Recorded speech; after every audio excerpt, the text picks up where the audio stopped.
आपल्याकडे एक म्हण आहे बघा, घर फिरलं की घराचे वाशे सुद्धा फिरतात. म्हणजे एखादं संकट आलं तर ते संकट एका मागून एक अशी अनेक संकट येतात आणि तीच अशाच पद्धतीची एक दुर्दैवी घटना घडलेली आहे पालघरमध्ये.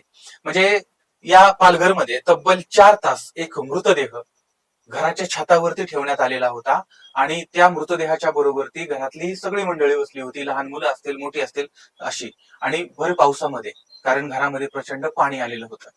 म्हणजे ही दुर्दैवी घटना जी आहे ती पालघर या ठिकाणचं केळवे रोड आहे, तर त्या ठिकाणी देवीपाडा हा भाग आहे, तर त्या भागात घडलेली आहे. तर या परिसरामध्ये राहणाऱ्या अनुसया मनोहर लिलका यांचं वय साधारण 55च्या आसपासचं आहे आणि त्या प्रचंड आजारी होत्या. धुंदलवाडी रुग्णालय आहे, त्या धुंदलवाडी रुग्णालयामध्ये त्यांच्यावरती त्या भागातल्या रुग्णालयावर उपचार चाललेले होते.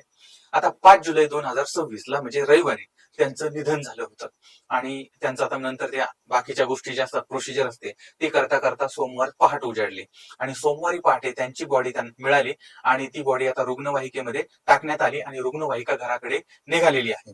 पण पावसाने जोर धरलेला होता आणि ज्या ठिकाणावरून ते जाणार होते तिथला जो रेल्वे पूल आहे तर त्याच्या खाली सुद्धा प्रचंड पाणी आलेलं होतं, त्यामुळे रुग्णवाहिका पुढे जाऊ शकत नव्हती. आणि अखेर शेवटी अशी वेळ आली की एक तर बॉडी तर घरी नेली पाहिजे आणि मग ती बॉडी खांद्यावरती टाकून त्या घरातल्या मंडळींनी ती पाण्यामधून घरी आणली. घरी बघितलं तर घरी सुद्धा गुडघाभर पाणी, घरामध्ये सगळं पाणी आलेलं होतं. आता काय करायचं, बॉडी खाली ठेवता येणार. बरं, आता इकडं एका बाजूला आपल्या घरातलं माणूस गेले, रडारड चाललेली आहे, दुसऱ्या बाजूला पाणी आलेलं आहे, पाणी वाढायला लागलेलं आहे, काय करावं सुचत नाहीये. आणि त्यावेळेस मग दुसरा कुठलाही पर्याय नव्हता.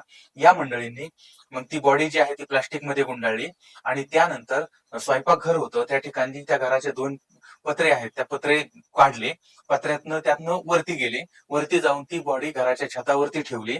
त्यानंतर पाणी इतकं वाढत होतं की काय करावं सुचत नव्हतं. मग त्यामुळं ते सुद्धा घरातली सगळी मंडळी ती बॉडी घेऊन वरती छतावरती बसलेली आहेत आणि 1 तास, 2 तास, 3 तास आता पाणी वाढतंय की कमी होत आहे. पण 4 तासानंतर ते पाणी हळूहळू हळूहळू कमी झालं आणि त्यानंतर मग ती बॉडी खाली उतरवण्यात आली. आजूबाजूचे लोक त्या ठिकाणी आले आणि मग देवीपाडा स्मशानभूमी जी आहे त्या स्मशानभूमीमध्ये अंत्यसंस्कार करण्यात आले. विचार करा, जिवंतपणी तर त्रास होताच, मृत्यूनंतर सुद्धा त्रास. एका बाजूला मृतदेहाचे हाल, दुसऱ्या बाजूला घरातला माणूस गेलाय आणि दुःख आहे, त्यात निसर्गाचा त्रास आहे, निसर्गाचा कोप आहे. म्हणजे कधी कोणावरती कशी वेळ येते सांगता येत नाही. आणि हीच घटना म्हणजे निसर्गाच्या समोर आपण पालापाचोळा आहोत हे या ठिकाणी सिद्ध होतं.